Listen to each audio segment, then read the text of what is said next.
En la mañana de hoy tenemos el gusto de recibir al decano de UCU Business School y director de la Maestría en Dirección de Empresas, Marcos Soto, y al director del Instituto de Negocios Internacionales de UCU Business School, Ignacio Partesagui, quienes expondrán sobre los desafíos internacionales entre el contexto económico, geopolítico y comercial.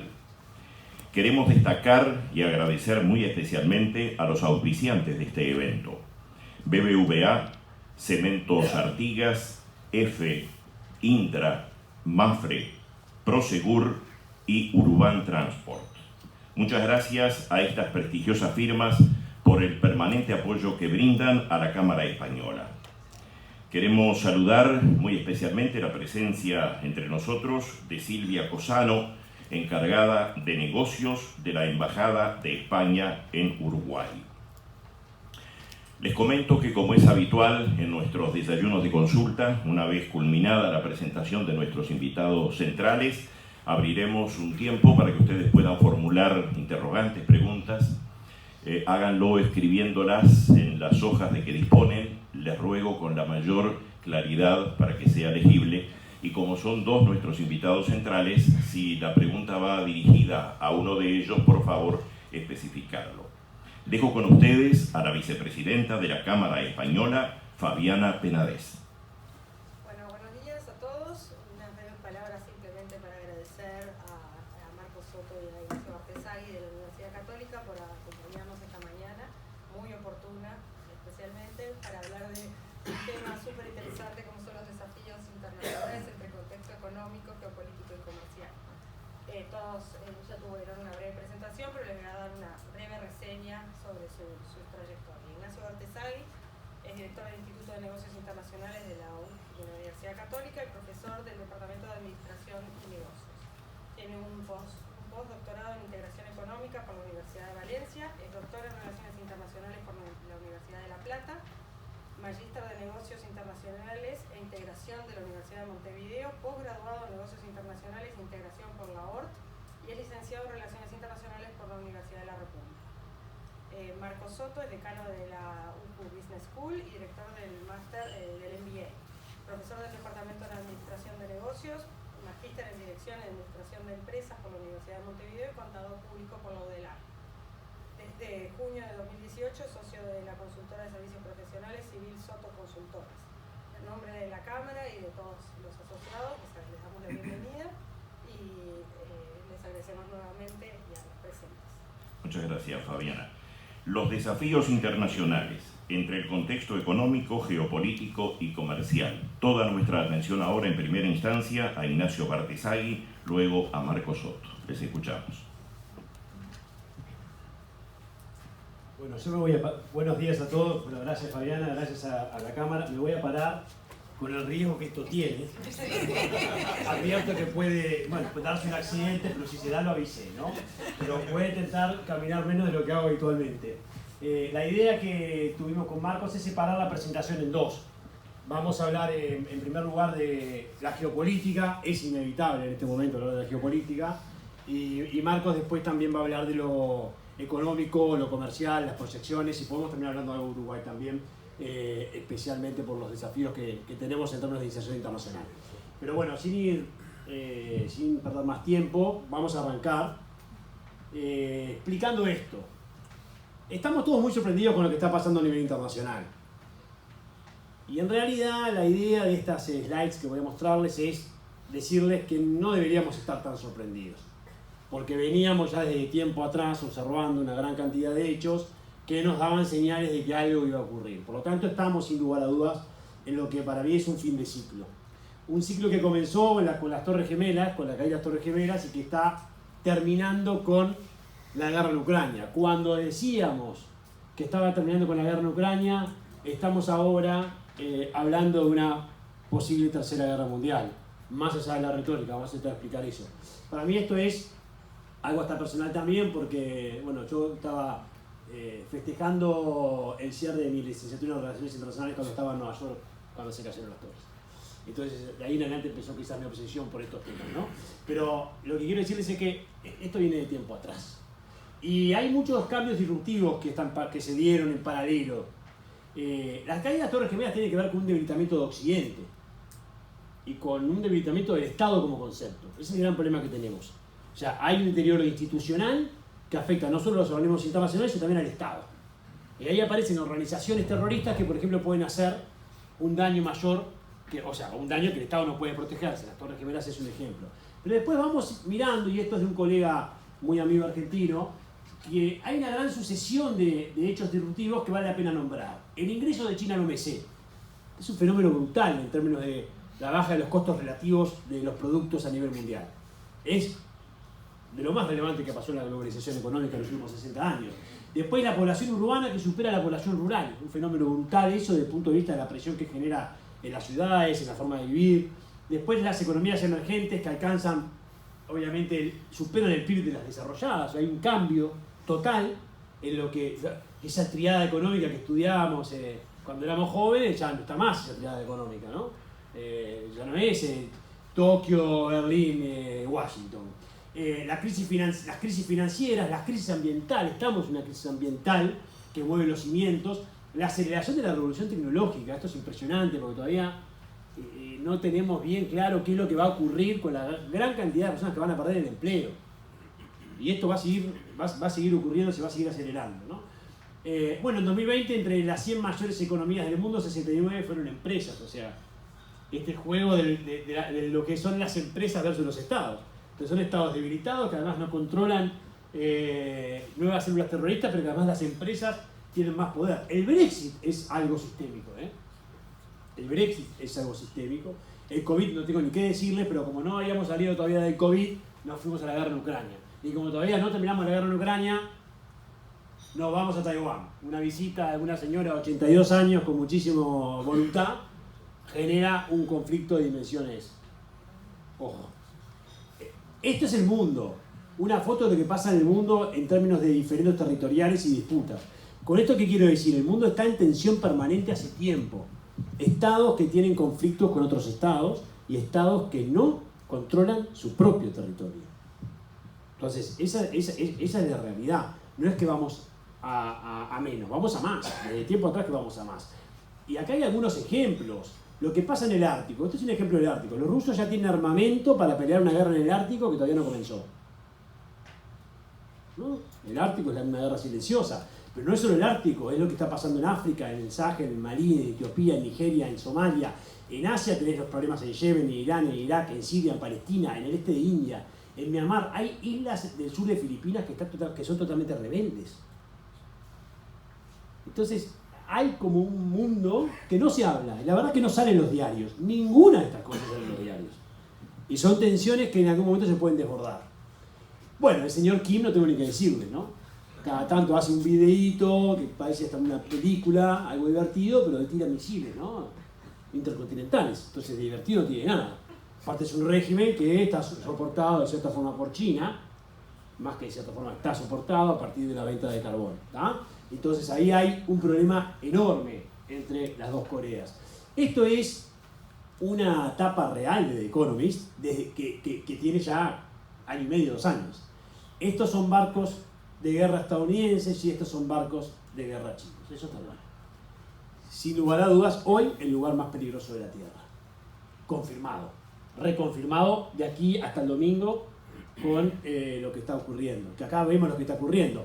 Esto es el Flight Radar, digamos, que algunos de ustedes lo habrán visto alguna vez, está muy de moda. Lo que nunca había pasado es que 3 millones de personas vean en vivo un avioncito. Uno puede ver el avión de un familiar que está llegando, de su mujer, de su marido, lo que sea. El de Suárez lo puede mirar, el de Suárez lo miramos todos. Ay, güey, el de su hijo, pero el de Nancy Pelosi yendo a Taiwán. A ver si llegaba, entonces estamos bastante mal, ¿no? Porque todo el mundo estaba esperando que ese avioncito haga así. No hizo así, y no va a ser así, pero eso refleja la debilidad que estamos teniendo, ¿no?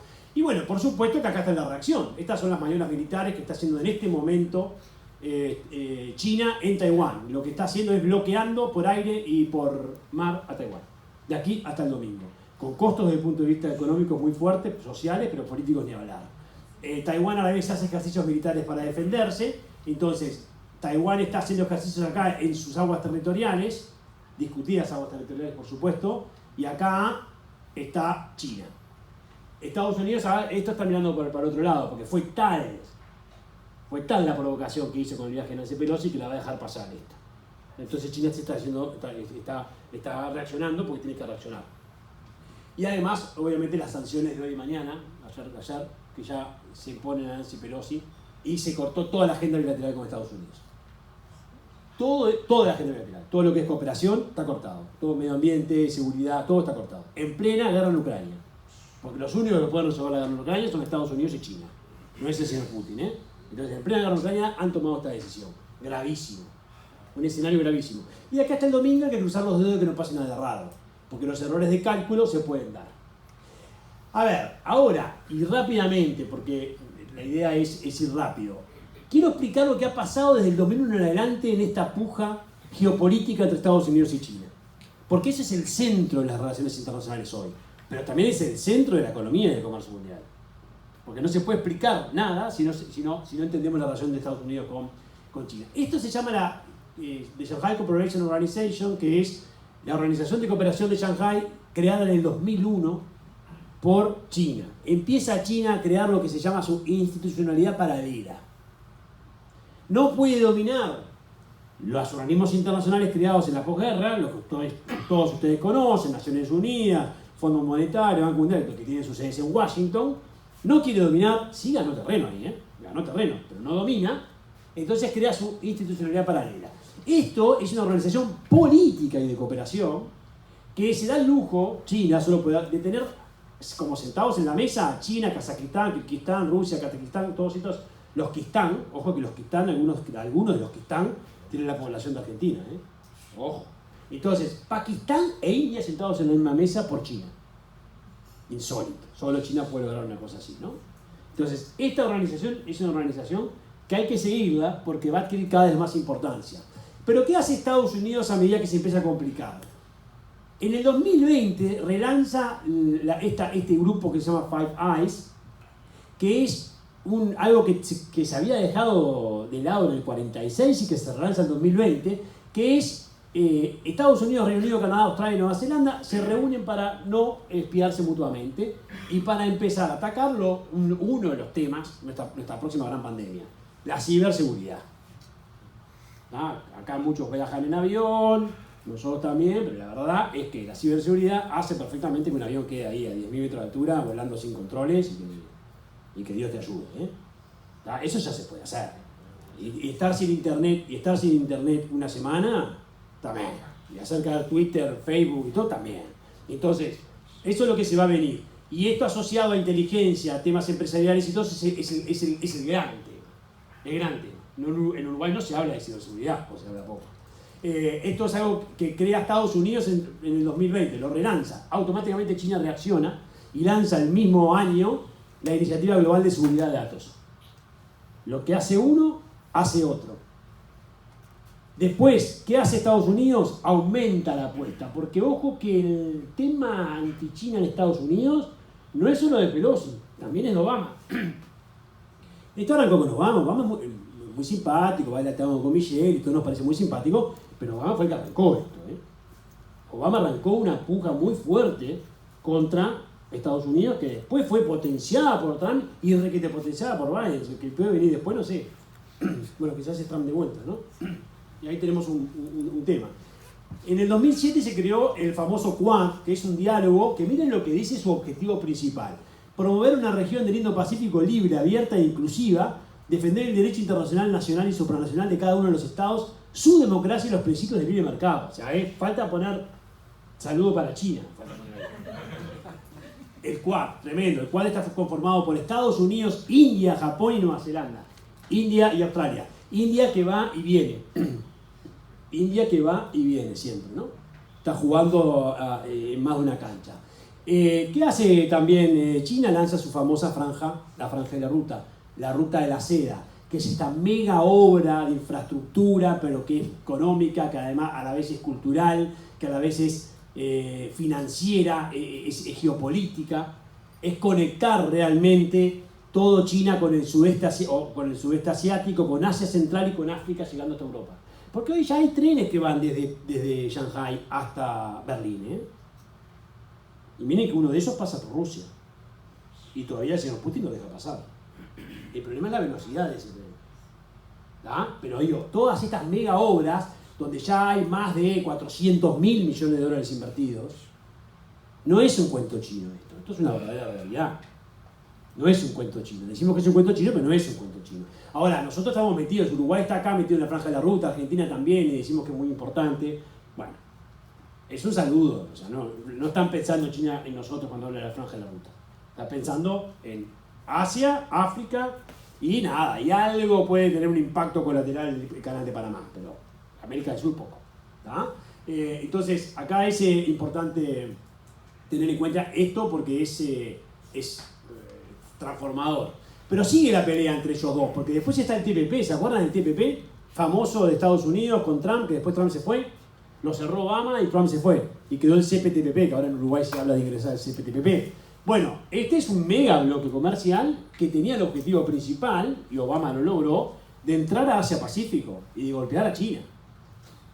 Esa era la idea, tener su propio mecanismo económico-comercial.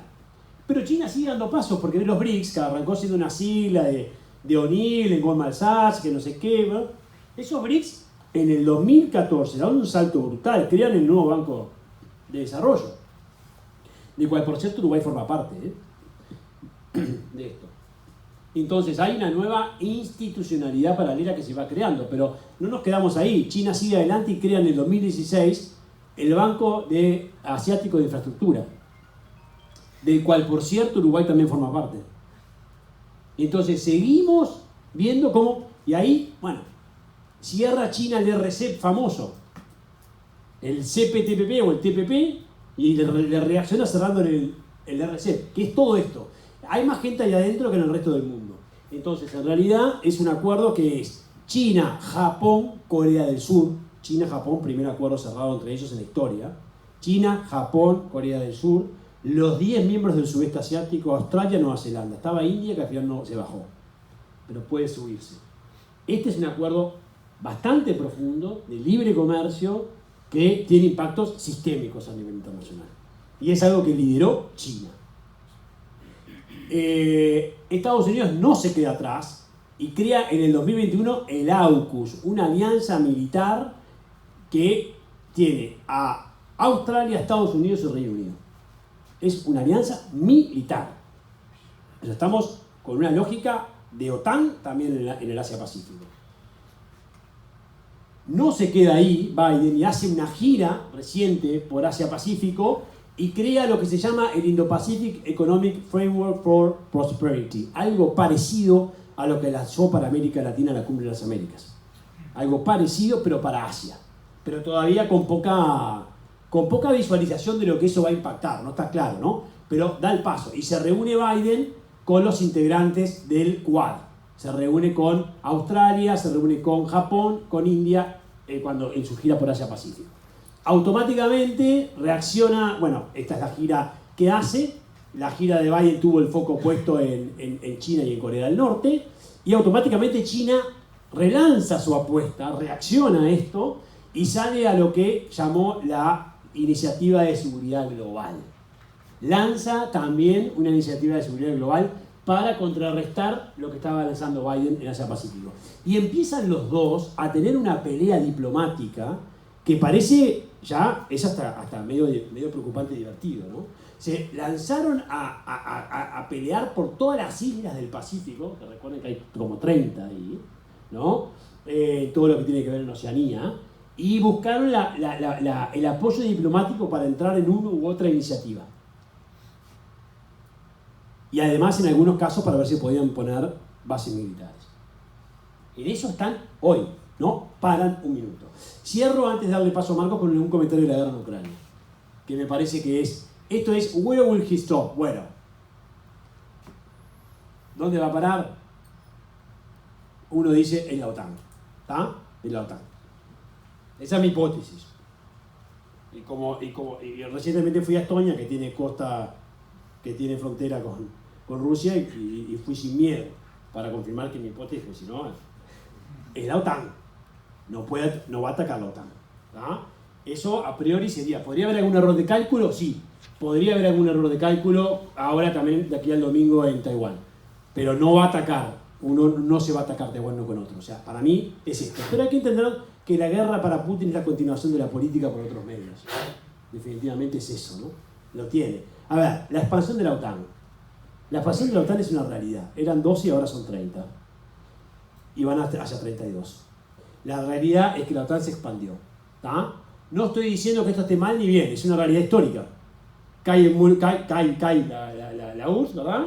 Cae el Pacto de Varsovia, sigue adelante la OTAN y se expande y corre para acá y se expande. Ahora, ¿es apropiado que en este momento, en plena guerra, entren en Suecia y en Finlandia? Es al menos debatible. Pero es un derecho legítimo. Estamos de acuerdo que es un derecho legítimo. O sea, cualquier país puede entrar o salir de una organización sin que otro te diga que sí o que no. El tema es la conveniencia política. Pero bueno, es verdad que la OTAN se expandió mucho hacia la frontera de Putin, ¿no? Y acá está lo que tiene que ver con Finlandia y con Suecia, que ya saben que están adentro, después de que se levantó el veto turco, y ahora están ratificándose en los parlamentos, en los congresos de los países. Está muy avanzado. Estados Unidos lo aprobó recientemente. Esto es la foto de la famosa cumbre de Madrid donde se aprobó el ingreso. A ver, ¿la Unión Europea se expandió? También se expandió. Eran 6, ahora son 27. ¿Se va a seguir expandiendo? Sí, se va a seguir expandiendo. De hecho, se están haciendo todo. ¿Y se expandió hacia dónde? Igual que la OTAN. Se expandió hacia Rusia. Se expandió. Sí, está bien. Eso es así. ¿Y se va a seguir expandiendo? Sí, acá tenemos a la presidenta de la Comisión Europea haciendo un esfuerzo brutal para que Ucrania ingrese a la Unión Europea. ¿Es hoy más un saludo a la bandera? Sí, va a demorar bastante. Es como darle un apoyo. No es fácil de ingreso de Ucrania a la Unión Europea, porque además, ¿quién va a pagar los costos de reconstruir Ucrania? ¿España? No, pregunto. De repente sí. No sé, ¿dónde está? Acá. Ok, no quiero incomodarla de punto. Sé que los diplomáticos... Pero bueno, no sé quién va a pagar. Yo soy español, digo, no, espera que se recupere un poquito, yo qué sé. Son miles y miles de millones de dólares. No es tan fácil. Entonces, ojo con esto de Ucrania y la Unión Europea tan rápido, ¿no? No es complejo. Esto es algo que me parece interesante nombrar, que tiene que ver con la Unión Económica Eurasiática, que es el modelo de integración ruso.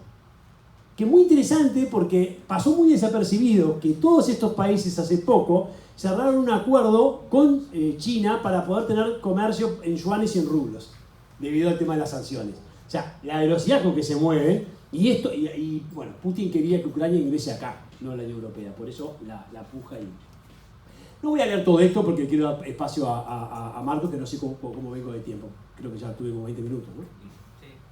Sí. Esto es para explicar los antecedentes recientes de la guerra. O sea, la guerra no pudo haber sorprendido a nadie. Cuando Putin asume el poder en el 2000 por elecciones, pero en el 99 como primer ministro de Yeltsin, un Yeltsin ya en caída, que él mismo le cortó las patas, decía que era alcohólico, que había que sacarlo rápido. Era una humillación para Putin, Yeltsin, porque entre otras cosas tenía el problema de la guerra ruso-chechena, que la primera la había perdido. En la segunda sale al poder y la gana. O sea, Putin arrancó con pata fuerte. Arrancó dando todas las señales habidas y por haber de que quería concentrar el poder y que quería dominar su zona de influencia.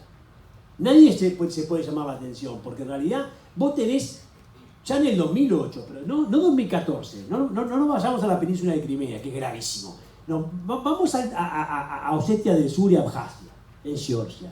Se quedó con un pedacito de territorio de un país independiente.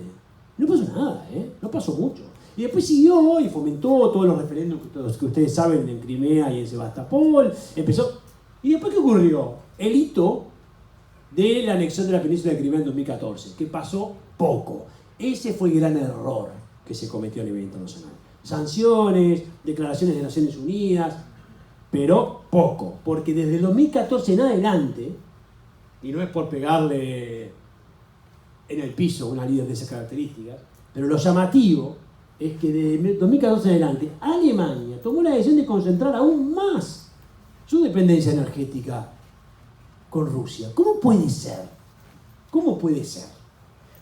Eso es algo muy preocupante, es un error de cálculo casi inexplicable. Los acuerdos de Minsk, donde Merkel tiene mucho que ver, y después acá aparecen más intervenciones, porque Putin antes de atacar Ucrania, este año, sigue, porque estuvo en Siria, estuvo en Bielorrusia, estuvo en Kazajistán, o sea, definitivamente fue avanzando.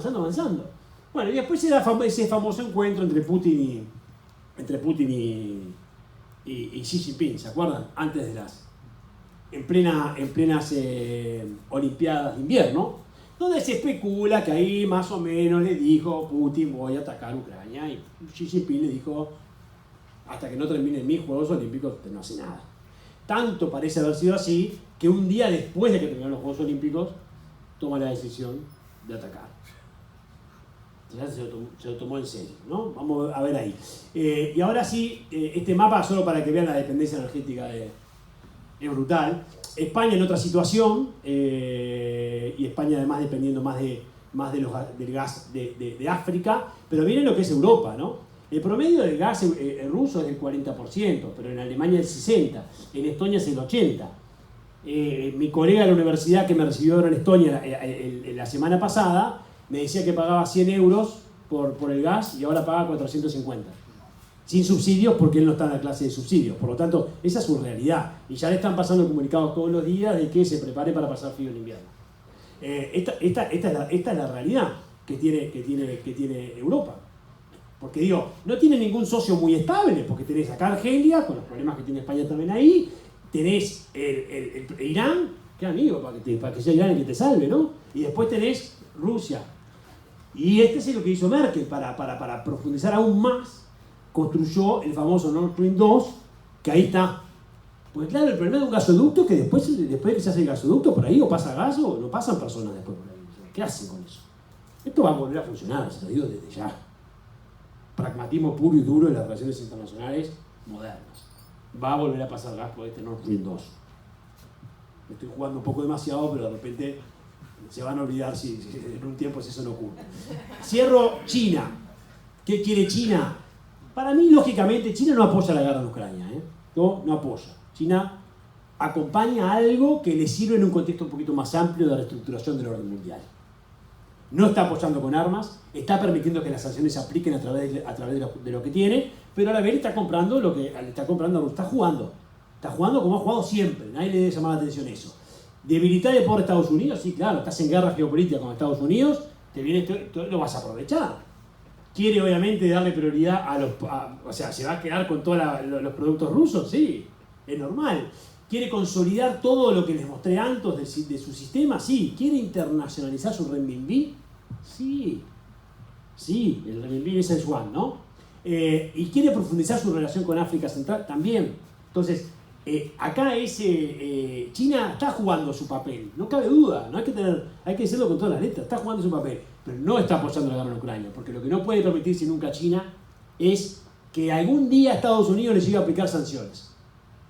Porque ahí sí, la globalización económica, si te he visto no me acuerdo, O sea, la única razón por la cual todavía hoy la globalización, más allá de los reshoring, los movimientos y esto, la única razón por la cual la globalización económica es irreversible es por la relación que todavía sostienen Estados Unidos y China. Así que la retórica, cuando Estados Unidos venga a dejar de comprar a China, ahí hablamos. Pero hoy esa relación es irrompible. Cierro con esto. ¿Qué quiere Putin? Bueno, quiere desmilitarizar Ucrania, sí, es cierto. ¿Quiere que no ingrese Ucrania a la OTAN? Sí, es cierto. Y ya lo consiguió, no va a entrar. ¿Quiere la península de Crimea? Sí, ya la tiene, pero la quiere consolidar. ¿Quiere la región del Donbass? Sí, la quiere. Y acá tenemos a un Zelensky que no lo permite. Gracias a Dios, porque ese es el problema. Hasta dónde llega Zelensky es hasta dónde aumentan los muertos también, ¿no? Es todo muy dicotómico. Control de energía nuclear también la quiere, ¿no? Y el no ingreso a la Unión Europea también lo quiere, pero no se anima a decirlo. Entonces, al final, ¿qué quiere? Bueno, un estado satélite. Pensó que Zelensky iba a caer en 5 minutos, pensó que era un actor de cine, un actor de cine transformado en jefe de Estado, que ha sorprendido a propios extraños, ¿no? Así que, por ahí me quedo de lo que sería la parte geopolítica y le doy paso a Marcos.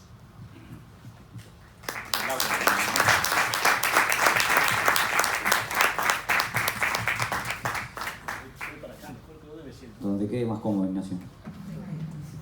Sos inquieto, ya lo sabemos.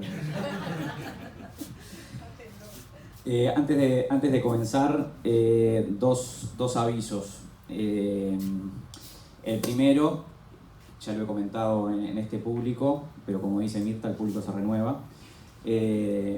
Para mí estar en la Cámara es muy especial. Como muchos uruguayos, soy descendiente de españoles.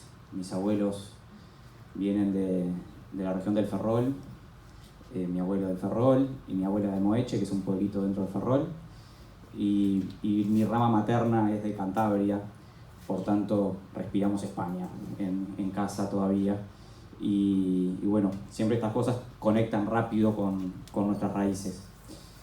Así que para mí es particularmente sensible siempre que participo en este ámbito. Y un segundo mensaje es que les agradezco por estar acá. En estos tiempos donde el streaming está de moda, donde el online parece que nos sustituye el saludo, el abrazo, donde el tiempo del home office parece ser regla. Yo siempre soy muy dogmático en esto. Si es home, no es office, y si es office, no home, digamos. Si no, terminamos mezclando todo y desvirtuando todo, ¿no? El hogar convertido en oficina, es como, no va. Hogar, oficina. Así que nada, muchas gracias por volver a la presencialidad. Soy un defensor radical de estos espacios y de estos momentos. Aunque cueste estacionar, aunque cueste la vueltita, vale la pena vernos las caras. Bien, después del panorama que contó Ignacio, la verdad que estamos ¿no? La bomba está activada, no sabemos si revienta. Pero cuando nos sumergimos o hacemos zoom en lo que es la economía, si tuviéramos que decir desde el 90 a esta parte, esto significó mucho, ¿no? Recuerden que es la economía estúpido. Fue un post-it que le dejó un asesor de campaña a Bill Clinton cuando se fue a presentar por primera vez a las elecciones norteamericanas.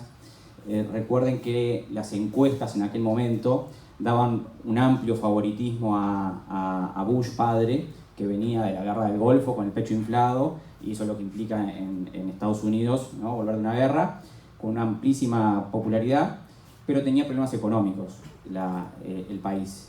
Y Bill Clinton, que era muy novato, no sabía por dónde comenzar la historia, y el asesor le dice, empezá a pegarle acá. Y Bill Clinton da vuelta a la historia y gana. Y es en parte lo que explicó los grandes movimientos que vinieron después. Todo justificado si era económico o no era económico, y si valía la pena desde el punto de vista económico. Y la geopolítica bajó su intensidad, ¿no? Es decir, no había grandes conflictos globales, sí regionales, pero no globales, que tensionaran tanto las piolas como tenemos hoy. De modo que esto de la economía estúpido está dando paso a un poquito esto, ¿no? A este juego de ajedrez, porque empiezan a aparecer otros intereses que están detrás de los movimientos que estamos viendo y que Ignacio comentaba recién. Pero yo soy, en esto sí soy muy pragmático y sigo creyendo que lo que está atrás de todo es cómo repartimos la torta. Y cómo repartimos la torta, básicamente entre las dos grandes potencias.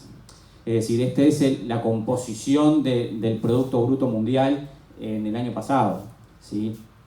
Y vemos cómo China se empieza a acercar notablemente a lo que produce Estados Unidos. Esto es lo que está atrás, esto es lo que subyace. Lo que pasa y lo que no estaba en nuestras matrices de riesgo de ningún negocio, esto es interesante, cómo los negocios, cómo las empresas deben empezar a tener en su cuadro de mando integral el componente geopolítico, porque termina afectando luego, ¿no?, las diferentes variables comerciales y las respuestas que terminan dando los estados. Lo que no teníamos en esa matriz de riesgo era que un conflicto, fíjense Rusia, que representa, ¿dónde está Rusia? No la veo por acá, pero representa el 1, está por acá, representa el 1% del Producto Bruto y Ucrania, por supuesto, no aparece ahí. Un conflicto de esas características con dos países que, si bien son Rusia relevante desde el punto de vista político, geopolítico a nivel histórico, pero hoy no tiene peso económico ninguno en lo que es la producción global, un conflicto allí tendría tantas consecuencias desde el punto de vista económico, un poco por lo que comentaba Ignacio recién, la interdependencia que existe entre los países, y Rusia y Ucrania generan interdependencia en dos sectores muy relevantes: la energía y los alimentos. Entonces no es un conflicto menor desde el punto de vista económico. Y esta situación viene a confirmar algunas tendencias y a agravarlas. Ustedes, y para nosotros quienes a veces exponemos en este tipo de eventos, es muy difícil dar novedades, porque la información sobreabunda. Lo que tratamos es de sintetizarla y dar nuestra visión, nuestros puntos de vista. Yo creo que acá tenemos las tres grandes tendencias desde el punto de vista económico que van a marcar el 2022 y posiblemente hasta el 2024. Primero, niveles de inflación que no veíamos hace 40 años. Por supuesto que en Uruguay es comida de todos los días, pero en el mundo los niveles de inflación que estamos teniendo, que son niveles uruguayos de inflación en torno al 9%, no se veían hace más de 40 años, ¿sí? ¿Es inesperada la inflación que tenemos hoy? ¿No era previsible? Por supuesto que sí.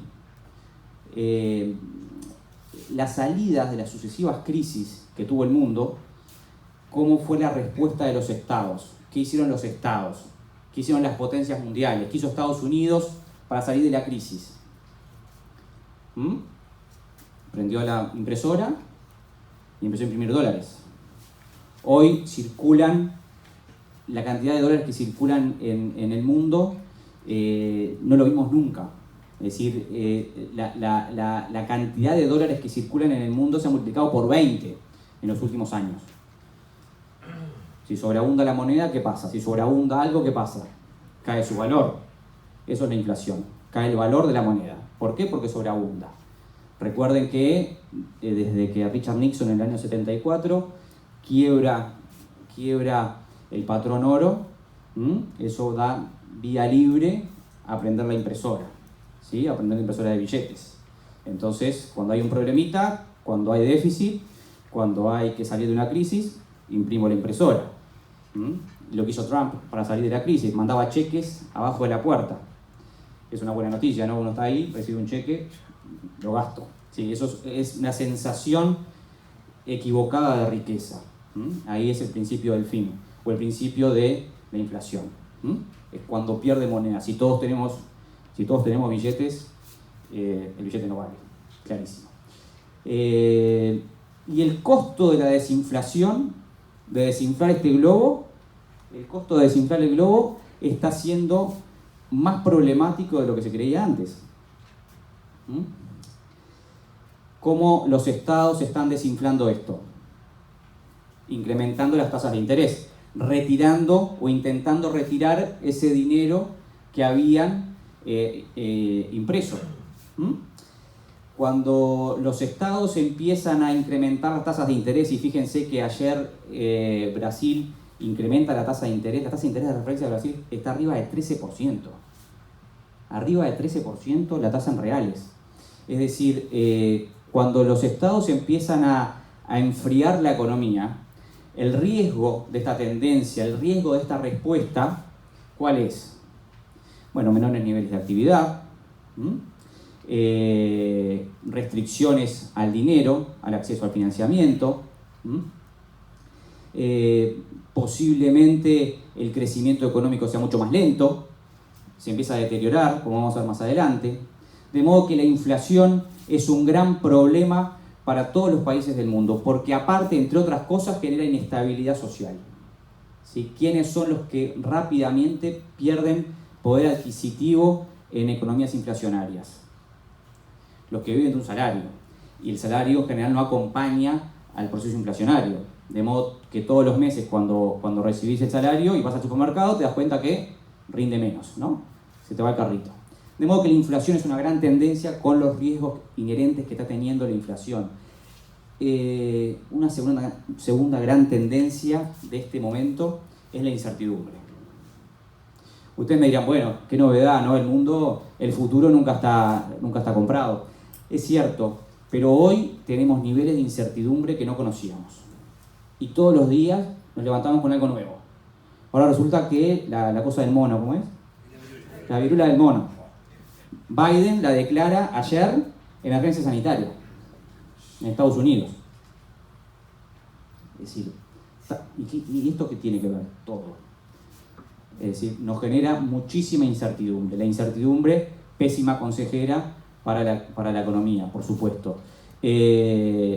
China, hasta hace poquito, mantenía el lockdown para su política de COVID-0. Cuando se le ocurrió eso, ¿qué pasó? Todos los barcos trancados en el puerto de Shanghái. Incertidumbre. Niveles de incertidumbre como nunca habíamos visto. Y esto, por supuesto, trae riesgos a la actividad. Riesgos de actividad. Es decir, menor crecimiento. Voy a esperar a ver qué pasa. Obviamente la incertidumbre geopolítica pesando fuerte. En fin. Salida de la crisis. Salida de la crisis de la pandemia, salida de crisis arrastrando temas del 2008, etc. Países hiperendeudados. Países hiperendeudados. ¿Qué sucede con la deuda? ¿Cuál es la mala noticia de la deuda? Hay que pagarla, ¿no? ¿Cómo se paga la deuda? Con impuestos, es decir, con recaudación fiscal. ¿Sí? Es decir, no hay otra alternativa. O caes en default o pagás la deuda. Está empezando un incremento notorio de los riesgos sobre las deudas de los distintos países. Y los países de economías centrales están teniendo niveles de deuda que en nuestro país sería intolerable. Estados Unidos debe más del 120% de su Producto Bruto Interno, lo que no debió Uruguay en el 2002. ¿Se entiende? Es decir, las economías centrales están hiperendeudadas. No es casualidad que bajo banderas de justicia tributaria empiecen a aparecer ideas de impuestos globales o ese tipo de intenciones que lo que buscan, entre otras cosas, es rascar la lata y ver de dónde más puedo sacar, sin afectar mi capital político interno. ¿Se entiende? Gran riesgo de esta tendencia de endeudamiento público es, obviamente, el incremento de impuestos, que acá tenemos un especialista, como Carlos Loaiza, que estudia estos temas. De modo que, para fijar ideas, diría que, desde el punto de vista económico, son estas tres grandes tendencias las que están marcando la agenda de la economía global. Fíjense las proyecciones de crecimiento, estas son frescas, julio 2022, del Fondo Monetario. Para el 2022, para este año, se espera un crecimiento desacelerado a nivel global del 3,2%. Pero este crecimiento desacelerado del 3,2%, que veníamos de un rebote post-pandemia del 6,1%, se fue deteriorando. Estas, yo ya no llamo proyecciones, porque uno cuando proyecta tiene ciertas bases firmes. Son expectativas de crecimiento en última instancia. El fondo espera que el mundo crezca un 3,2 este año. Hace 3 meses esperaba que creciera 3,6 y a principio de año esperaba que creciera arriba del 4%. Es decir, la expectativa de crecimiento también se fue deteriorando. Y el año que viene el crecimiento será aún más lento todavía. Fíjense cómo se empiezan a deteriorar las economías avanzadas, ¿no? Es decir, el mundo avanzado empieza a enfriarse notoriamente con riesgo elevado de recesión en varios países. En Estados Unidos, las encuestas a economistas privados marcan un incremento del riesgo de recesión en el 2023. En algún momento del 2023, Estados Unidos puede caer en recesión y arrastrar al resto. Esto es, obviamente, consecuencia de lo que les comentaba recién. Es decir, desinflar la economía, quitarle la inflación al costo de enfriarla y posiblemente caer en decrecimiento. No ven nada de ahí, pero yo se los cuento. porque esto es la proyección para los distintos países y zonas. Lo más interesante que quiero comentarles aquí es el desplome de China y cómo China, que venía creciendo a tasas del 8%, este año se espera que crezca al 3,3%. Se está acercando a las tasitas uruguayas. Es decir, y para nosotros es preocupante, obviamente, ¿no? China, ustedes saben, es el principal socio comercial del Uruguay desde hace unos cuantos años. Bueno, salvo este mes que creo que fue Brasil, pero nada, fue accidental. China es el principal comprador de nuestros productos. Si su crecimiento se enlentece, su consumo se enlentece y puede generar algunos ruidos. Y el segundo socio comercial del Uruguay, ¿cuál es? Brasil, ¿no? Fíjense, Brasil, la expectativa de crecimiento para Brasil, 1,7% en el 2022. Y es una buena expectativa de crecimiento. Hace unos meses estábamos hablando de un estancamiento brasilero. Hoy está en el entorno de un crecimiento del 1,7%. Y el año que viene la expectativa es que su economía crezca un pobrecito 1,1%. Es decir, estamos en un entorno donde se desacelera rápidamente el crecimiento económico a nivel global. Al menos son las expectativas económicas y no pareciera haber grandes hitos que logren modificar esto. ¿Qué cosas pueden modificar esto de forma rápida, sobre todo trabajando sobre las expectativas? Bueno, que por ejemplo haya una solución rápida del conflicto de Rusia y Ucrania. Probabilidades de eso no lo sabemos. Que la respuesta sobre la inflación que está teniendo la política económica y monetaria de los distintos países funcione. No está funcionando. Es decir, los países vienen sucesivamente incrementando las tasas de interés y la inflación persiste. Es más persistente y más resistente de lo que se creía. De modo que los hitos que pueden ir modificando este crecimiento de forma rápida parecen ser poco probables. De modo que este escenario abre algunas prioridades de agenda económica a nivel global, ¿sí? ¿Cuáles son aquellas prioridades que se pueden identificar rápidamente? Uno es lo que le comentaba, es decir, restaurar rápidamente los niveles de precios. No solo porque eso erosiona cualquier plan de negocios de cualquier empresa, sino que también erosiona el clima social de los países. Recuerden que quien más pierde en un proceso inflacionario son aquellos sectores más vulnerables, porque son los que viven de un salario, son los que su ingreso no acompaña y son los que destinan en general y básicamente el 100% de su ingreso al consumo, porque no tienen capacidad de ahorro, ¿sí? No tienen cómo proteger una parte de su ingreso del proceso inflacionario. Su trabajo cada vez vale menos. De modo que restaurar la estabilidad de precios es una prioridad global. Y por eso los nervios atrás de esto. Hay que prepararse para tener menos liquidez. Venimos de épocas de muchísima liquidez. En Uruguay, a nivel corporativo se ve, pero se vio mucho a nivel público. Es decir, Uruguay cada vez que salía al mercado a emitir deuda, había sobre demanda de bonos públicos. Bueno, esto puede empezar a cambiar. ¿Por qué? Porque las tasas empiezan a aumentar y hay otras alternativas donde invertir, ¿sí? De modo que tenemos que empezar a prepararnos para una historia donde el crédito va a ser restringido y obviamente más caro que de los últimos años. Y esto para economías emergentes, para economías en desarrollo como la nuestra, es significativo.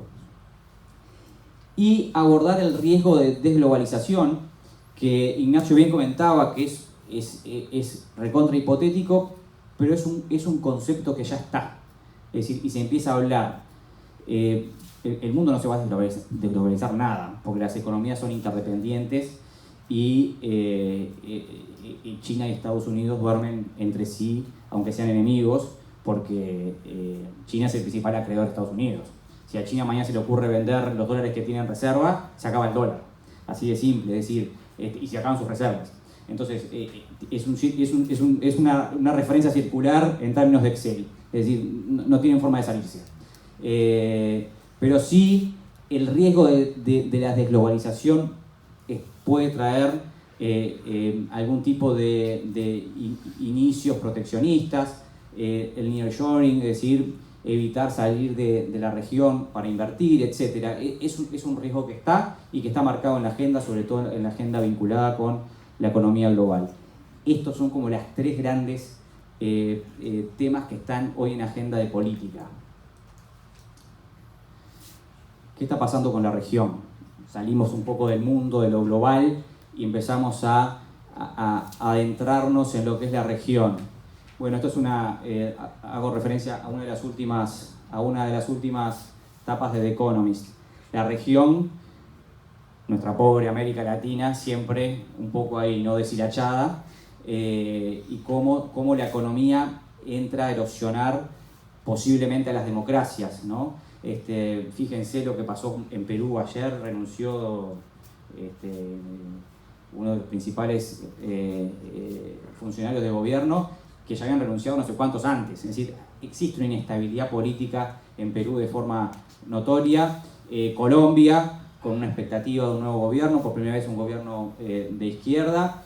Es inesperado lo que pasó en Colombia, y no, si ustedes se fijan, es uno de los países que peor distribuye su riqueza y es el país que tiene las más altas tasas de pobreza a nivel regional.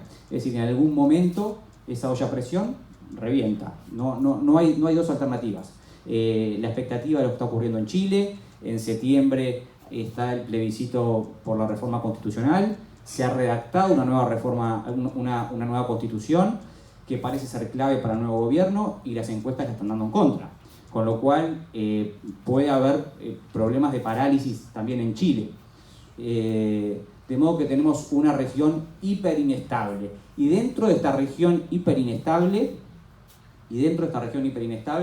tenemos a nuestros amiguitos y hermanitos argentinos, que parecen no aprender de la historia. Y parecen golpearse cada tanto con las mismas piedras. Fíjense, estos son los depósitos en los bancos en dólares en Argentina. Miren esto. Es decir, y esto fue hace 3 días, y esto por acá, ya, por acá. Es decir, empieza el drenaje. Y cuando empieza el drenaje, no hay supermasa que lo pare. Es decir, yo creo que lo agravan. Cuando empiezan los super, solo en los cómics. El resto es síntomas de supercrisis. Sabemos, apronten las cacerolas. Es decir, sí, nuestra expectativa es que esto termine mal, como ha terminado a lo largo de la historia en Argentina. Las reservas del Banco Central en caída, y hasta cuándo van a resistir esta fuga de depósitos no lo sabemos. Pero ¿cómo pueden volver a entrar reservas argentinas? ¿Cómo entran reservas argentinas? Con acuerdos macro con el fondo y poca cosa más. Es decir, hoy el único origen de divisas genuino que tiene la Argentina, ¿cuál es?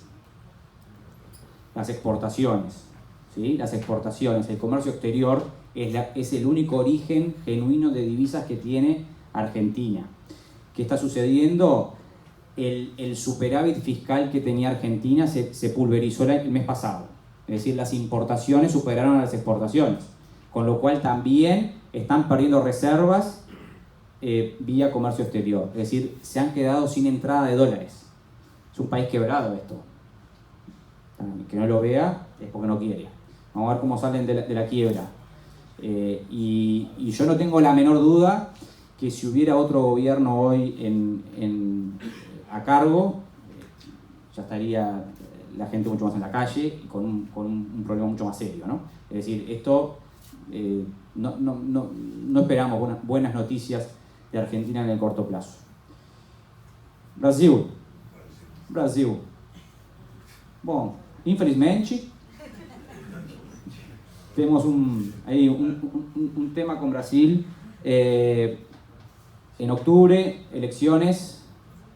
Ahora, ¿no? Elecciones. Esta es la última encuesta de Datafolia. Marca un claro liderazgo y hoy la probabilidad de la vuelta de Lula a Brasil parece casi descontada, y el mercado lo tiene así previsto.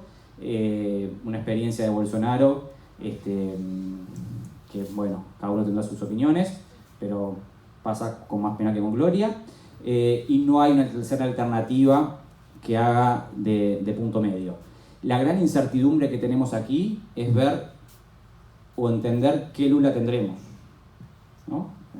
Eso es un poco la incertidumbre. Todavía no tenemos un plan de gobierno publicado para entender qué Lula veremos, ¿no? Hemos visto varios Lula a lo largo de su historia, ha pasado por todo, ¿no? Es decir, todavía no sabemos a ciencia cierta qué Lula veremos. Sí hay algunas señales.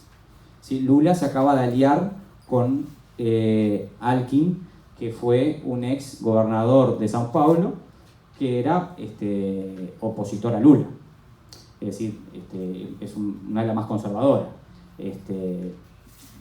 Podemos ver un poquitito ahí, quizás veamos un Lula más tibio y conciliador que sus inicios históricos. De hecho, sus gobiernos fueron muy pragmáticos desde el punto de vista económico. Pero bueno, tenemos un Brasil estancado. Desde el punto de vista económico, un Brasil estancado que le ha costado mucho recuperarse de su crisis del 2014. Recuerden que Brasil es un país que a lo largo de su historia crece. Brasil no caía 2 años consecutivos como cayó en 2015 y 2016 desde el año 30. 2 años consecutivos. No tenían 2 caídas consecutivas. No ves en la gráfica 2 caídas consecutivas, salvo desde el año 2030 con la salida de la crisis internacional. Porque por supuesto lo tienen todo, ¿no? Es una economía muy endogámica. Tienen capital nacional, tienen mercado, tienen recursos naturales, tienen playa, tienen coco, es decir, tienen todo. Salen, en general salen. Le ha costado muchísimo en estos últimos 6 años salir de un estancamiento económico. Y ese estancamiento económico ha llevado a índices muy importantes de pobreza, muy importantes de desempleo, y ahora inflación elevada que se les ha disparado, ¿no? Arriba del 10% de inflación en Brasil. Es decir, tenemos inflaciones de más de 2 dígitos en Brasil, cosa que no se veía hace muchísimos años. Pues Brasil había logrado pulverizar su inflación. Uruguay. En Uruguay tenemos, como ustedes saben y ustedes siguen, múltiples desafíos, ¿no? Quise traer aquí estas dos láminas, estas 2 imágenes, que son un contraste de lo que por ahí hoy se está viviendo en Uruguay y que para mí son un llamado de alerta, ¿sí? Fíjense el comportamiento de las exportaciones mes a mes de bienes. Siempre hago la distinción porque para mí los servicios son muy relevantes, el comercio de servicios, pero bueno, esto es lo que sigue, lo que come en prensa, así que lo vemos. Tenemos un promedio de crecimiento de las exportaciones en Uruguay de más del 30%, es una tasa muy elevada del crecimiento de las exportaciones. ¿Qué quiere decir? Que hay sectores de actividad que están hiperdinámicos en Uruguay. Y no solo el sector agropecuario, es decir, ustedes saben que en general casi 8 de cada 10 dólares que entran a nuestro país vía exportaciones son origen agropecuario o agroindustrial. Han aparecido otros sectores también dinámicos, por supuesto lo que es las exportaciones de energía eléctrica, la producción de vehículos, ¿sí? La producción de vehículos está dentro del top 7 en Uruguay este año ya, ¿sí? Exportando vehículos a Brasil y Argentina, es decir, y son industrias intensas en mano de obra, ¿sí? Realmente logran generar empleo. De modo que tenemos por ahí uno de los sectores más dinámicos de la economía, el sector vinculado con el mundo, con las exportaciones de bienes, producción de bienes. Sin embargo, ¿qué es lo que está pasando en los hogares? ¿Sí? ¿Qué está pasando en los hogares? Bueno, reducción del consumo, ¿sí? Es decir, esto es la medición que hace Scantech de sus maquinitas, ¿no? Cada vez que uno pasa y paga y hay facturación electrónica, ellos tienen el monitor actualizado de cómo varía el consumo de los hogares y qué compramos. Ustedes saben todo acá, qué comprás, cómo, cuándo y cuánto pagás y cómo lo pagás. Bueno, fíjense, en toda la franja de departamentos fronterizos tenemos caídas del consumo este año, en lo que va del año, el primer semestre, del orden del 11 y el 10% en Uruguay. Es probable que esté pasando acá, ¿no? Esta gente, no, saltamos un poquitito acá, ¿no? Y nos vamos. Es decir, hay un problema de la economía, de un encarecimiento relativo con Argentina y con Brasil, ¿sí? Es decir, los departamentos que más lo sufren en la actividad local son los departamentos que están en frontera y que tienen ciudades fronterizas. De modo que hay un panorama divergente entre lo que está demandando el mundo y cómo eso está llegando a los hogares, ¿no? Es decir, en Montevideo, si bien la caída del consumo es del orden del 3%, se podría hacer un zoom y ver cómo cae el consumo en los distintos barrios o municipios, ¿sí? Y vemos obviamente cómo el consumo en los barrios más costeros cae menos, que en la periferia cae en el entorno del 6%. Sí, por supuesto, Maldonado está cayendo muy poco el consumo. De modo que yo creo que uno de los grandes desafíos que tiene el Uruguay desde el punto de vista macro y micro es cómo logramos hacer llegar gran parte del dinamismo macro que está teniendo el Uruguay a los hogares. Porque, como les comentaba hace un rato, lo que ha pasado en América Latina, yo creo que gran parte de eso es no entender que las economías tienen que ser, digamos, consistentes, ¿sí? Y el crecimiento económico y el desarrollo económico tiene que ser de algún modo parejo para que no existan ollas a presión en determinados sectores de la población. Como desafíos centrales en agenda está, por supuesto, la reforma de la seguridad social. Tenemos un gran problema los uruguayos, que estamos casi en extinción. No sé si vieron el informe de Naciones Unidas. Para el 2100 tenemos 1 millón de uruguayos menos, y ya éramos pocos, no parió la abuela. Es decir, seremos casi 1 millón de personas menos, y eso implicará un envejecimiento más profundo de nuestra población, y la reforma que se está presentando, que presentó el gobierno a distintos actores políticos, es clave, está bien orientada, la gente vive más, hay que trabajar más, muchachos, es parte de lo que va tocando. Sí, y es parte de tendencia mundial, de modo que ahí tenemos que ser bastante fríos y bastante pragmáticos y entender que, bueno, que esto no es sostenible en el tiempo, y de algún modo hay que ir construyendo consensos en torno a este tema. Y el otro gran desafío que tiene el Uruguay, que siempre está en agenda, porque la reforma sobre la sociedad está en agenda todo el tiempo, y el otro que está en agenda todo el tiempo es la inserción internacional, y cómo logramos de algún modo abrir los barrotes de la jaula, ¿no? Y ahí yo creo que también juegan muchísimo la importancia de los consensos, tanto a nivel interno, ¿sí?, como a nivel regional. Tenemos que dialogar muchísimo en torno a este tema, y está sobre la agenda cómo logramos avanzar en el TLC con China. Yo creo que hemos llegado a un punto en la historia uruguaya que hay cierto consenso de que es necesario. Es decir, el qué está claro. El tema es el cómo. ¿Cómo logramos hacerlo? Y ahí, bueno, Ignacio, yo creo que tenés mucho para decirnos también. Perdón que te haga este tipo autorreportaje, pero... No, sí, yo comparto que es un tema clave y que se ha llegado a un nivel, por lo menos, que el cierre del estudio de factibilidad es una señal muy clara de que vamos en ese camino, de que hay voluntad política de Uruguay, que también hay voluntad política de China de avanzar. ¿Esto es definitivo? No, porque lo que dice Marcos es cierto, o sea, hay diferencias en el cómo. En el qué, creo que está prácticamente todo el Uruguay de acuerdo, y los que no están de acuerdo, yo lo voy a decir por más que sea polémico, o es por razones políticas o es por desconocimiento. La gran mayoría en algún momento estuvo de acuerdo y después ahora cambió.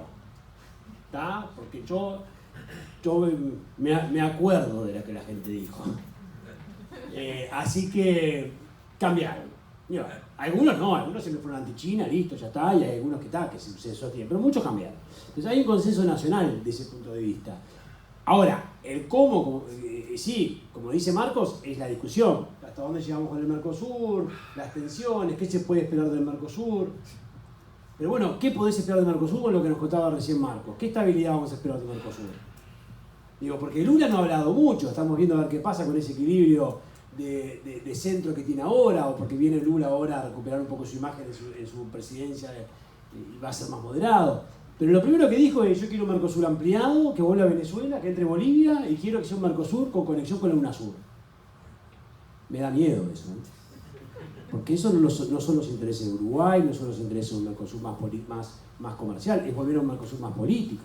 Entonces, yo creo que lo de China es algo que por lo menos se está poniendo arriba de la mesa, una discusión fuerte en el Mercosur y en Uruguay, que quizás es el inicio de algo que no tiene capacidad para volver para atrás. ¿Hay que pelearse un poquito con Europa para cerrar un TC con China? Sí. ¿Hay que pelearse un poquitito con Estados Unidos? Sí, porque no le gusta ni a Europa ni a Estados Unidos que cierre un TC con China. Esa es la realidad. Pero bueno, Europa también negoció su acuerdo de inversiones con China, después por razones lo frenó, pero lo negoció, y Estados Unidos comercia con China todo el rato. Y la propia Europa le sigue comprando gas a Rusia porque lo precisa en plena guerra Ucrania. Yo qué sé, el pragmatismo puro. Y la Unión Europea, que a veces se enoja, y he discutido alguna vez con algunos embajadores europeos, que no podés porque China, el temor. Está bien, pero India tampoco condenó la guerra en Ucrania. Y la semana pasada la Unión Europea acaba de cerrar su primera ronda comercial en negociación con India. Pragmatismo puro y duro. Entonces, ojalá que Uruguay pueda seguir este camino. Estoy convencido de que es bueno para el Uruguay. Interesé con China, estoy convencido. De acuerdo con Marcos, hay que cuidar un poco el cómo, tener ciertos cuidados con eso, pero sin esperar milagros. Porque es imposible que el Mercosur nos dé lo que nosotros pretendemos que nos vaya a dar, porque después de 30 y pico de años ya nos damos cuenta que no, ¿no? Muy bien. Bueno.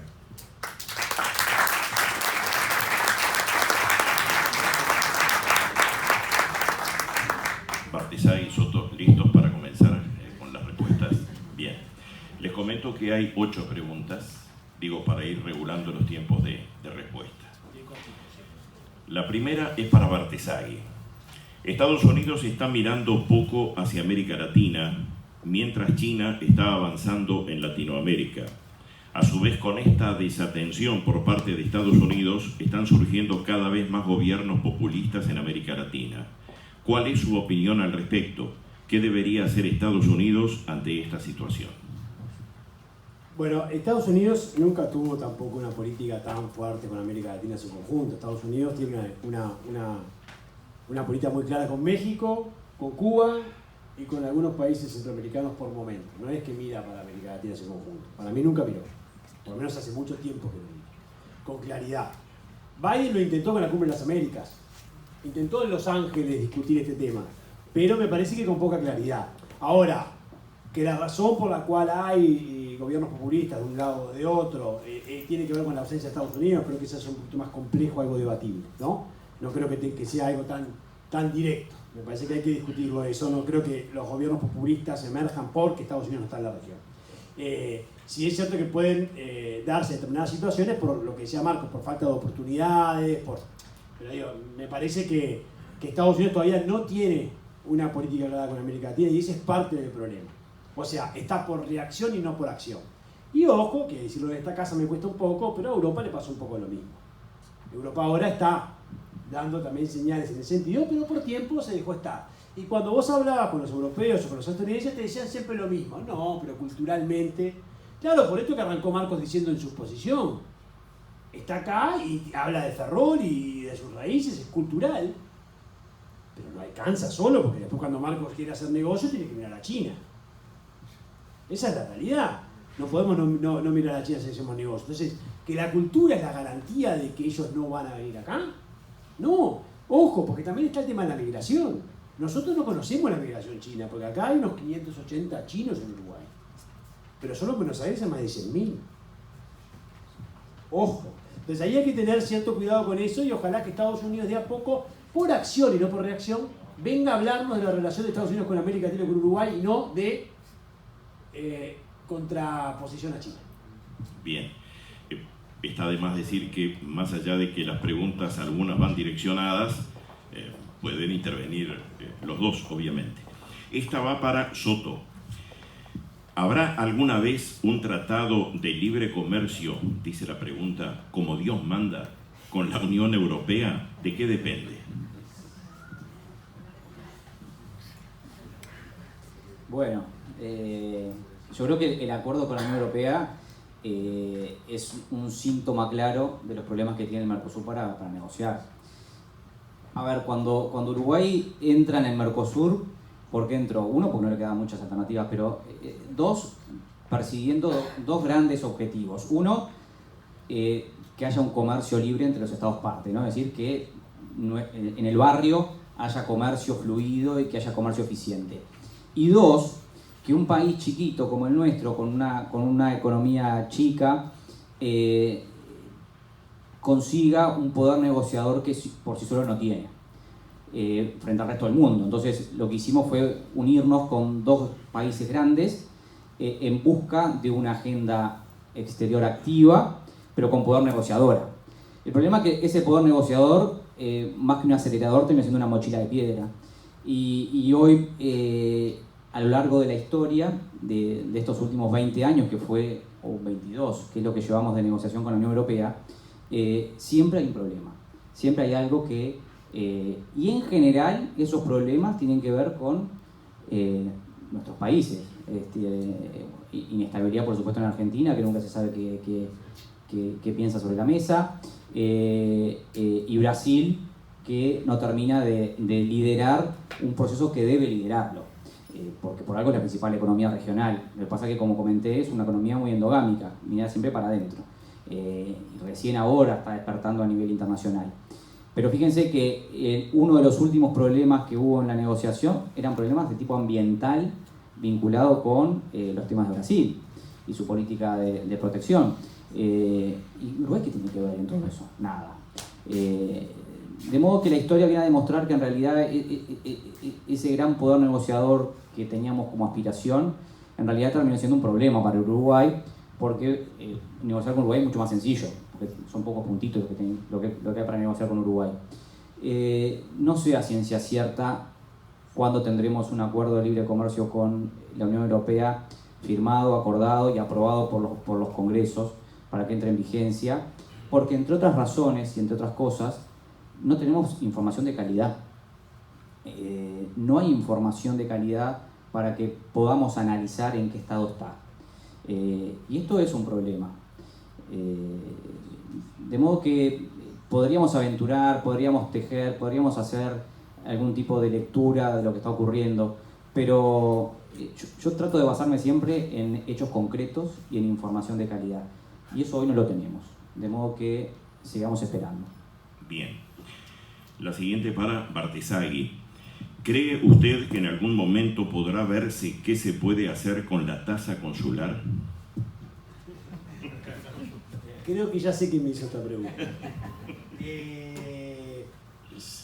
Digo, necesariamente hay que discutir este asunto. Yo pensé que iba a ser discutido en este...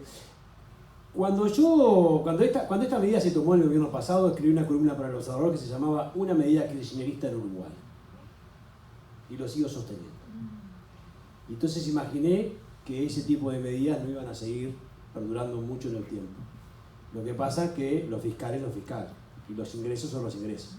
Pero evidentemente este tipo de medidas para recaudar, afectando la competitividad del comercio, es muy malo.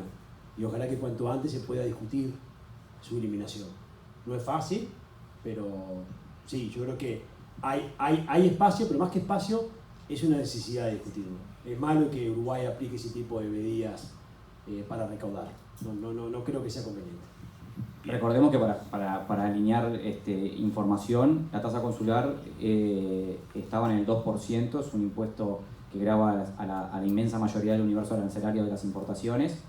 Estaba en el 2%, en el periodo pasado se incrementó a 3% para los productos que vienen del Mercosur, a 5% para los productos que no son del Mercosur, con excepción del Tratado de Libre Comercio con México. De modo que la inmensa mayoría del comercio y de las importaciones que llegan a Uruguay ya de arranque están grabadas por el 5% de tasa consular, que en la práctica es un sobrearancel. ¿Qué son las tasas? ¿Cuál es el origen de las tasas? Cuando uno paga una tasa es porque tiene un servicio, una contraprestación rápida, ¿no? Es un precio que uno paga. La tasa consular, a mí no me da ningún consulado, nadie, digamos, decir cada vez que la pago. No hay ningún servicio asociado a esa tasa consular. La justificación en su momento fue que se precisaban fondos para financiar el acuerdo de facilitación del comercio.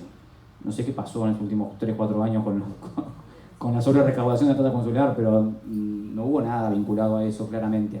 De modo que si uno va a hacer referencia, por ejemplo, en Chile, el arancel máximo que se paga es el 6%. El arancel. De arranque de tasa consular pagamos el 5%.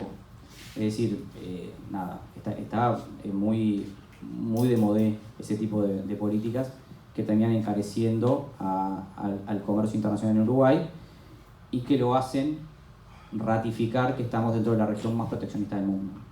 Bien, esta no tiene destinatario, o lo que es decir, los dos indistintos. Elecciones en Brasil cerca, Argentina en crisis crónica. ¿Qué nos espera en la región? ¿Cuál debe ser nuestra estrategia país? Más allá de que en parte seguramente se ha respondido con algunos de los conceptos que han manejado, pero yo igual las formulo para que de repente pueda haber... Hay que seguir dialogando con nuestros vecinos independientemente de lo que pase, pero hay que buscar diversificar las relaciones internacionales del país.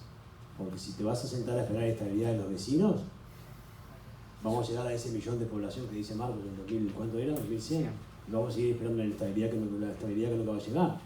Son inestables por definición. Entonces tenemos que dialogar, tenemos que tener una agenda. No podés romper con ellos, no existe esa propuesta, esa alternativa. Pero sí hay que intentar diversificar cuanto antes. Y mucho más en un mundo tan complejo como el de ahora. Por eso yo creo que lo de China tiene que ver con eso. Tiene que ver con eso. Pero no es solo China. No se trata solo de China. Se trata de China como primer paso para algo más. Pero necesariamente hay que diversificar porque es bien complejo lo que está ocurriendo en la región, ¿no? Bien. Fíjense que lo que establece el Mercosur es coordinación macroeconómica entre los estados partes. Coordinación macroeconómica. En Argentina estamos en una inflación del 70%, en fin. Es decir, es muy difícil, muy difícil. Es verdad que desde el 2001, 2002 hasta parte, Uruguay ha cortado lazos con Argentina en múltiples sectores de actividad y dependemos mucho menos, ¿no? Hoy hay algunos sectores que son relevantes para la economía, básicamente el turismo, que es una gran incógnita y lo sufriremos en la próxima temporada, que va a ser la primera normalizada luego de la pandemia.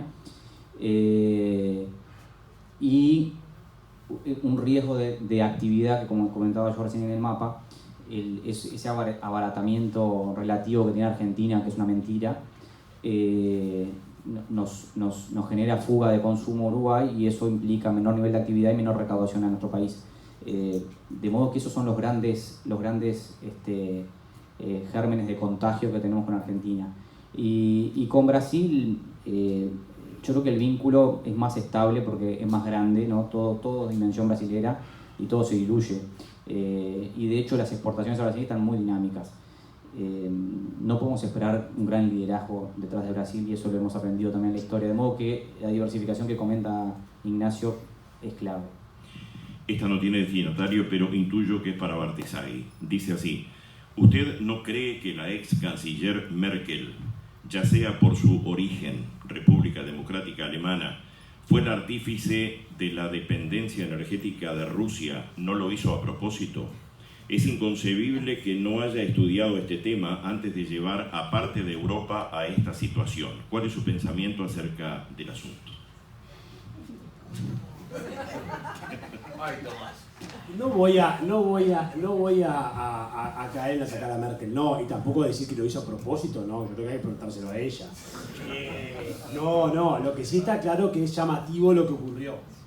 Sí, por supuesto que ella tiene vínculos por supuesto que, a ver, recordar, Merkel habla ruso, Merkel tiene una relación particular con Putin, tiene una historia común en la Alemania Oriental. A ver, hay afinidades que indican que algo ahí pasaba. No hablo de romance, por supuesto. Pero lo que Y ella tenía también el tema de las plantas, el tema del carbón, ¿no? Y lo que es las plantas nucleares. Tenía definiciones tomadas desde el punto de vista medioambiental que la sentía y que además la presionaban desde el punto de vista del proceso europeo, del Partido Verde y también en la propia Alemania y las coaliciones políticas que ella tuvo que llevar adelante. Es interesante, hay razones que explican por qué siguió este camino más allá de que lo haga por gusto, ¿eh? Pero creo que sí no deja de ser llamativo de todas formas y lamentablemente se está revisando su liderazgo, se fue por la puerta grande y ahora se está revisando su liderazgo por esa decisión que puso a Europa en una situación muy delicada. Bien, quedan dos preguntas, las voy a mencionar juntas, me parece que en gran parte han sido respondidas, pero respetando a quien la formuló. La primera, en el tembladeral geopolítico de esta hora, ¿qué significancia tiene un posible TLC con China? Esa es una. Y la otra, ¿qué futuro y con qué rumbo ven ustedes a nuestro Mercosur? Si queda algo por agregar. Bueno, queda poco por agregar respecto al TLC con China, creo que coincidimos en la importancia, más allá de cuidar un poco la región. El Mercosur, yo sí estoy convencido, yo no creo que Lula vaya a cambiar. Para mí la gente ajusta sus estrategias por determinados motivos. No cambia sustancialmente Lula ni la gente que lo rodea. Por lo tanto, yo imagino un Mercosur complicado para los meses del año que viene de la calle Pou, porque entre otras cosas lo van a presionar fuerte para que vuelva a Venezuela. ¿Qué va a hacer la calle Pou? Complicado. Segundo, va a ingresar Bolivia. De vuelta, volvemos a tropezar con la misma piedra. Ingresa Bolivia al Mercosur. Y vamos hacia una agenda liderada por Brasil, nuevamente política y ampliada hacia América del Sur, porque para Brasil el Mercosur no es importante, y lo demostró Bolsonaro con el videíto que mandó la última cumbre, digamos. No es importante. Lo que es importante para Brasil es su relación con Argentina y después América del Sur para jugar el rol de global player. Entonces yo creo que vamos hacia un Mercosur que va a sostener sus problemas estructurales y lo que me preocupa más, va a tener niveles altos de politización si Lula llega a la presidencia. Bien. Yo para comentar ahí dos temas, esto también es una opinión, la geopolítica es coyuntura y un tratado de libre comercio excede a cualquier coyuntura porque son tratados de largo plazo, o sea, no es que hoy acuerdo y mañana desacuerdo. De modo que la situación geopolítica actual, que es coyuntural, no debería ser un impedimento para avanzar en las negociaciones, es decir, no es un argumento hoy válido, y más teniendo en cuenta que potencialmente China va a pasar a ser la primera economía mundial y por tanto va a ser en el reorden mundial, va a ser el jugador, va a tener todas las fichas, con lo cual la geopolítica hoy no debería ser un argumento. Y con respecto al Mercosur, esto yo sé que es utópico, pero Uruguay debería plantear con firmeza qué nos pasó en el Mercosur. Quisimos hacer lo que hizo Europa, que Europa le llevó 50 años y 2 por 3 se desprende alguno, en poco tiempo. Y son procesos históricos largos, complejos, y el Mercosur se constituyó como una asociación muy rígida. ¿Esto qué quiere decir? Nos comprometimos a tener comercio libre entre nosotros, pero a tener una política común frente al resto del mundo. Una política común con países que tienen diferentes situaciones, diferentes intereses, diferentes urgencias y diferentes estabilidades es un problema. De modo que acá nadie está planteando que no somos hermanos, nadie está planteando la desintegración regional, no, estamos planteando la adecuación del Mercosur hacia un bloque funcional para todos los estados parte. ¿Y es posible? Claro que es posible. Pensemos lo que sucede sin ir más lejos, con la Alianza del Pacífico. Es un bloque que ha conformado Perú, México, Colombia y Chile. Es una alianza regional, es un bloque regional que fomenta el comercio entre sus estados y tiene otro tipo de iniciativas, pero la política frente al resto del mundo, cada país la mantiene de forma individual. Y si estamos todos de acuerdo en ir con algo, vamos. Pero yo creo que hoy eso ha quedado muy rígido para lo que es nuestro país y también para lo que es el resto de los países. Entonces, yo creo que debemos empezar por ahí. Aquel famoso sinceramiento o la flexibilización no tiene otro nombre que recomponer al Mercosur y dejarnos de unión aduanera y ambiciones locas del mercado común y pasar a ser una zona de libre comercio efectiva que funcione y que cada uno de los estados podamos avanzar con el resto del mundo sin mayores obstáculos. Debo confesarles que se me traspapeló una, si me permiten, esta sí es la última, en serio.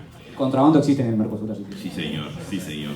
No, y además me parece que tiene su dosis de originalidad. En el acuerdo de febrero entre Xi Jinping y Putin, ¿no hubo un pacto para romper el mundo, sentar las bases del multilateralismo?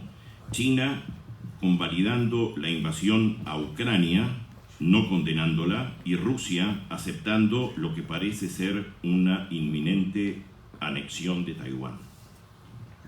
No estoy de acuerdo. Definitivamente creo que ellos son socios, no son aliados. Y el verdadero interés de Estados Unidos, de China, está en Estados Unidos, no está en Rusia. Rusia no es un actor relevante para China. El verdadero actor relevante para China es Estados Unidos. Y ese es el límite de su política internacional. Por lo tanto, el acuerdo, que Rusia valide la posible invasión de China a Taiwán es irrelevante para China. O sea, no es que China no condene eventualmente la invasión en Ucrania, es relevante para Putin, pero no a la inversa. Entonces, ojo con confundir, no es un actor de trascendencia para China, es Estados Unidos el que juega el gráfico ese que mostraba Marcos al principio, el que juega acá es Estados Unidos. Entonces ahí esos dos se tienen que entender, por eso la gravedad de lo que ha ocurrido estos días, y tenemos que estar atentos hasta el domingo. No digo mirar avioncitos y esas cosas, pero sí estar atentos a las maniobras militares hasta el domingo, porque ese es el juego. Es un poco duro decirlo con la cantidad de gente que ha muerto, pero la guerra en Ucrania es un juego de niños al lado de lo que puede ser un conflicto entre Estados Unidos y China y Taiwán. Ojo. Entonces, en eso debemos concentrarnos. Después todo lo demás es retórica. Y Xi Jinping sabe hasta dónde puede llegar, ¿no? Y complementando lo que dice Ignacio, que estoy de acuerdo, yo creo que el conflicto de Rusia y Ucrania a China fue como un casino a dos bandas, ¿no? ¿Por qué? Porque no tiene nada que ver, lo mira de lejos, pero debilita mucho a Estados Unidos. Estados Unidos yo creo que proyectó debilidad en el conflicto Rusia-Ucrania. Y en esa guerra fría que existe entre China y Estados Unidos, esa competencia que está planteada, que tu enemigo termine proyectando debilidad es una buena noticia. Entonces, por eso yo creo que China no se mete, porque Estados Unidos ha sido el gran juez militar que hemos tenido posguerra, y con este conflicto no puede. Y eso es proyectar debilidad. De modo que yo creo que para China, si bien no provoca ni defiende ni apoya el conflicto, termina siendo una buena noticia. Bien, supongo que representando a todos los asistentes, gracias a ambos dos por compartir en principio su tiempo con nosotros, pero también su solidez y los argumentos que da el saber, el conocimiento, en temas absolutamente decisivos para vivir, crecer y sobrevivir en un contexto cada vez más demandante. Le premiamos nuevamente con un aplauso.